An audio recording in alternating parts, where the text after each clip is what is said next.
Hello friends, this is Kashif. Welcome to the next civil engineer YouTube channel.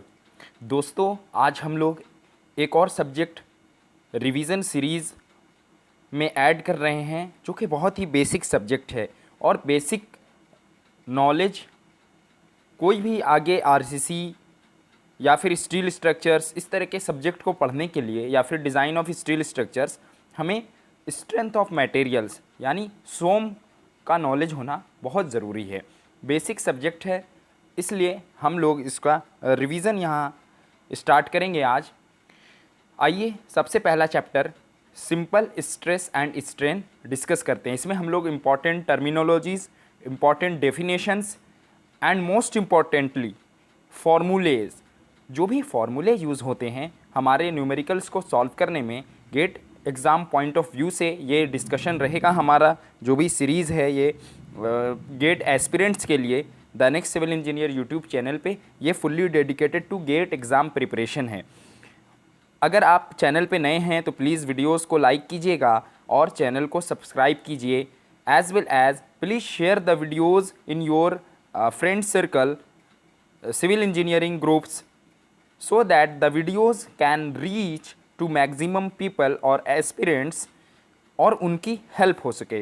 ये video का main purpose M ये है कि जो स्टूडेंट्स या फिर जो एस्पिरेंट्स हैं जो फुल टाइम तैयारी नहीं कर पा रहे हैं, प्रिपेयर नहीं कर पा रहे हैं या फिर जो कोर्स वगैरह नहीं ले पा रहे हैं, उनके लिए थोड़ा सा हेल्प हो जाए उनकी प्रिपरेशन में। सो आइए हम लोग फटाफट स्टार्ट करते हैं। Simple stress and strain. सबसे पहले हम लोग समझेंगे स्ट्रेस क्या है। Stress is resulting force per unit area. Stress को डिनोट करते हैं सिग्मा से, आप सभी जानते होंगे, resulting force divided by area. Load by area stress का फॉर्मूला होता है, यूनिट होती है न्यूटन पर मीटर स्क्वायर या फिर पास्कल। आई होप ये क्लियर हो गया आपको। आइए डायग्राम के थ्रू स्ट्रेस को समझने की कोशिश करते हैं। ये हमारा एक मेंबर है, इसमें एक्सटर्नल लोड पुल अप्लाई हो रहा है, पी आप देख सकते हैं यहाँ पे। और इसको हम लोग अगर एक्स एक्स सेक्शन से कट करेंगे, ये हमारा ए जो है क्रॉस सेक्शनल एरिया है, तो ये इस तरीके से ये रिजल्टेंट फोर्स, जब ये मेंबर को कट करके along X X plane cut करेंगे तो ये P due to external load P resultant यहाँ पे डेवलप होगा, जो P is equal to R होगा। आई होप ये आपको समझ में आया। आइए स्ट्रेस में और क्या क्या है हम इसको देख लेते हैं। सो फ्रेंड्स, स्ट्रेस में हम लोग क्या क्या पढ़ने वाले हैं। स्ट्रेस में हम लोग नॉर्मल स्ट्रेस सिग्मा, उसके बाद शेयर स्ट्रेस जिसको टॉ से डिनोट किया जाता है, नॉर्मल स्ट्रेस और शेयर स्ट्रेस पढ़ेंगे। शेयर स्ट्रेस के अंदर डायरेक्ट शेयर स्ट्रेस और टॉर्शनल शेयर स्ट्रेस, ये दोनों हम लोग डिस्कस करेंगे। नॉर्मल स्ट्रेस में हम लोग क्या क्या पढ़ेंगे, डायरेक्ट एक्सियल स्ट्रेस पढ़ेंगे और बेंडिंग स्ट्रेस पढ़ेंगे। बेंडिंग स्ट्रेस से भी बहुत ज़्यादा प्रॉब्लम्स आए हैं प्रीवियस ईयर पेपर जब भी आप उसमें देखेंगे तो आपको यहाँ पता चलेगा कि ये बहुत सारे प्रॉब्लम्स यहाँ से आए हैं। बेंडिंग स्ट्रेस दो टाइप का होता है, टेंसाइल भी हो सकता है, कंप्रेसिव भी हो सकता है। उसी तरीके से डायरेक्ट एक्सियल स्ट्रेस में भी हम लोग tensile as well as compressive पढ़ेंगे। अब स्ट्रेंथ ऑफ मटेरियल्स में प्रॉब्लम सॉल्व करते वक्त थोड़ा सा यूनिट का प्रॉब्लम होता है बहुत सारे स्टूडेंट्स को। आइए तो यूनिट सबसे पहले हम लोग समझ लेते हैं। यूनिट्स फॉर स्ट्रेस, ये बहुत इंपॉर्टेंट है, ये नोट कर लीजिए आप लोग। साइड बाय साइड वीडियो को पॉज कीजिए और ये नोट्स आप बनाते चलिए। ये एक तरीके का शॉर्ट नोट्स है, ये बहुत ज़्यादा हेल्पफुल होगा आपको। अब लास्ट टाइम रिवीजन जब करेंगे तो ये सारी चीज़ बहुत हेल्पफुल होगा आप। और एक बात ध्यान दीजिए, making your own notes is highly recommended. So आप एक दूसरे के नोट्स पे कभी भी डिपेंड ना रहें। दूसरे के नोट्स में कुछ गलती हो सकती है, अगर आप खुद से बनाएंगे तो वो ज़्यादा बेटर होगा आपके लिए। So 1 kilo pascal is equals to 10⁻³ newton per metre square. अगर 1 किलो पास्कल है तो आपको याद रखना है कि ये 10⁻³ न्यूटन पर मीटर स्क्वायर होगा। उसी तरीके से 1 मेगा पास्कल 1 MPa है तो ये 10⁻6 न्यूटन पर मीटर स्क्वायर होगा। And 1 GPa 1 giga pascal equal to 10⁻9 newton per metre square होगा। एक बहुत इंपॉर्टेंट यहाँ पे याद रखना है जो कि हमेशा हम लोगों के स्ट्रेंथ ऑफ मटेरियल सोम में प्रॉब्लम्स को सॉल्व करते वक्त यूज़ होगा, वो है 1 mega pascal is equals to 1 newton per mm square. ये यूनिट्स था स्ट्रेस का। आई होप आपको ये समझ में आ गया होगा। Now we will discuss what is normal stress sigma and what is direct axial stress, sigma d, and we will also discuss bending stress denoted by sigma b. So let's first start normal stress sigma. देखिए normal stress क्या है, आइए समझते हैं. When resisting force is perpendicular to that surface on which we are finding stress is called as normal stress. जब भी resisting force perpendicular होगा to that surface on which we are finding stress is called as a normal stress. Normal stress sigma is equals to same load by area denoted by P by A. अब आइए figure के through, diagram के through हमें समझने की कोशिश करते हैं कि नॉर्मल स्ट्रेस है क्या. ये देखिए P एक्सियल पुल लग रहा है मेंबर के ऊपर हमारा. ये अगर रेजिस्टिंग फोर्स जो है, अभी हम लोगों ने डिस्कस किया था ना कि जो भी हम लोग लोड लगाएंगे तो रेजिस्टिंग फोर्स डेवलप होगा अपोजिट डायरेक्शन में.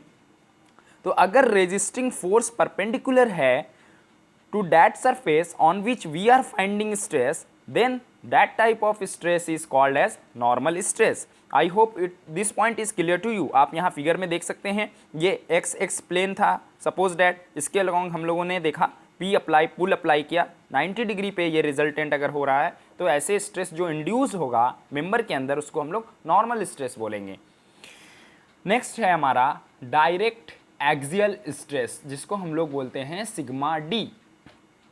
देखिए सिग्मा डी ये हमारा मेंबर है या फिर बार है, एक्सिस ऑफ बार इसको समझिए. ये अलोंग जिसमें P पुल अप्लाई, एक्सटर्नल लोड अप्लाई हो रहा है, ये एक्स एक्स एक प्लेन है और ये जो एरिया है ये हमारा क्रॉस सेक्शनल एरिया है.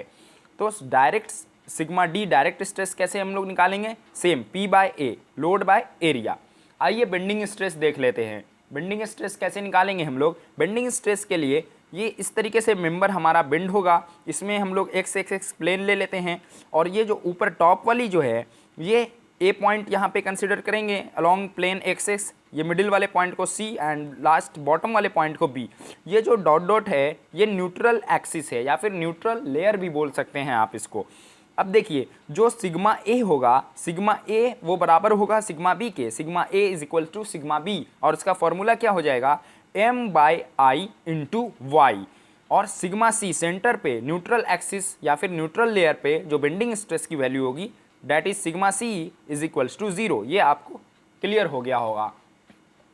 अब देखिए सिग्मा ए बेंडिंग, ये जो सिग्मा ए है यहाँ पे जो स्ट्रेस आ रहा है ए पॉइंट पे बेंडिंग स्ट्रेस, ये किस नेचर का होगा आप देख सकते हैं. ये बेंड अपवर्ड डायरेक्शन में बीम बेंड हुई है या फिर मेंबर हमारा बेंड हुआ है तो यहाँ पे कंप्रेसिव नॉर्मल स्ट्रेस आ रहा होगा. और बी पॉइंट पे देखेंगे हम लोग सिग्मा बी बेंडिंग स्ट्रेस यहाँ पे कौन सी आ रही है, टेंसाइल. ये बॉटम ऑफ द बीम में हमेशा टेंशन आता है, सो टेंसाइल नॉर्मल स्ट्रेस आ रहा. आई होप आपको आज का ये वीडियो सेशन अच्छा लगा होगा. इसी तरीके से हम लोग शॉर्ट नोट्स यहाँ पे वीडियो में डिस्कस करेंगे. आप यहाँ से शॉर्ट नोट्स बना सकते हैं और यहाँ पे ज़्यादा थ्योरी हम लोग डिस्कस नहीं करेंगे चूँकि GATE exam is all about problems numericals.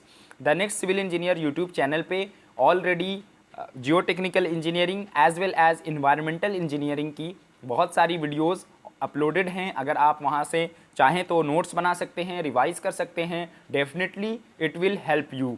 And आज से सोम भी स्टार्ट हो गया है और नेक्स्ट हम लोगों ने प्लान किया है कि ट्रांसपोर्टेशन इंजीनियरिंग भी हम लोग स्टार्ट करेंगे आने वाले दिनों में. सो प्लीज़ अगर आपने अभी तक चैनल को सब्सक्राइब नहीं किया है तो सब्सक्राइब कर लीजिएगा, वीडियोस को लाइक कीजिए और शेयर कीजिए ज़्यादा से ज़्यादा एस्पिरेंट्स तक, ताकि जो लोग प्रिपेयर कर रहे हैं उनको हेल्प हो सके. Thank you for watching. जय हिंद.